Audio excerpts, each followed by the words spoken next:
My Boeta en Sissa, goeiemôre en wees gegroet in die wonderlike naam van Jesus op hierdie geseënde Woensdagoggend en baie dankie dat ek 'n oomblik van julle tyd kan neem om vir julle vandag te kan bid. Kom ons sluit die oë. Here, in Jesus naam sê ek vir u baie dankie dat ons deur hierdie nag bewaak was. Dankie liewe Here dat u hand oor ons gehou het. Dankie Vader vir goeie rus en dankie Here dat ons bevoorreg was om vanoggend te kon opstaan om 'n nuwe dag te betree. Dankie Here.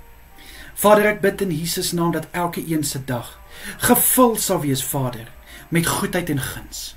Ek bid in Jesus naam dat elke een vreugde en vrede sal ervaar deur hierdie dag. Vader, my gebed is dat u ook asseblief elke een sal vul met krag, liewe Here, in situasies en in elke aspek van hierdie dag. Ek bid Here vir wysheid in besluite en keuses wat gemaak moet word tydens hierdie dag. Asseblief, liewe Vader. Here, ek bid dat elke een positief sal wees vir hierdie dag, wat ook al oor hulle pad kom. Ek bid Here dat die positiewe, die negatiewe sal oorheers.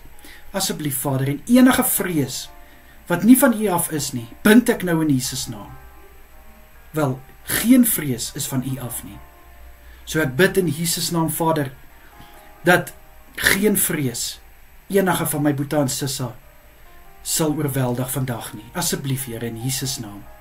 Here, sal u asseblief vir elkeen ook vanaand met 'n soete nagrus seën. Ek bid dat elkeen goeie rus sal inkry. Ek bid dat elkeen goeie rus sal ontvang, Here. Vader, ek bid vir kalmte en rustigheid in elkeen se nag. Ek bid, Vader, dat niks, maar niks, hulle slaap gaan kom steur vanaand nie. Asseblief, liewe Vader. Here, my gebed is dat u asseblief elkeen ook sal veilig hou deur hierdie dag en dat u asseblief elkeen sal bewaak tydens vanaand. Asseblief, Here. Vader, dan bid ek vir vanaand se selgroepe wat bymekaar kom. Here, ek bid dat die Heilige Gees die atmosfeer sal vul met 'n soete geur.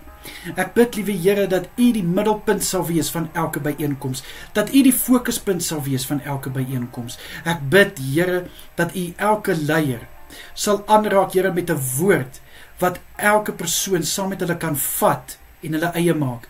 Ek bid dat elkeen die vrymoedigheid sal hê om saam te kan gesels. Ek bid in Jesus naam, Vader, dat u naam alle eer en alle lof sal kry. Asseblief, Here. In Jesus Christus naam is dit my gebed. Ons is lief vir u en ons is niks sonder u nie, Here. In Jesus naam. Amen en amen.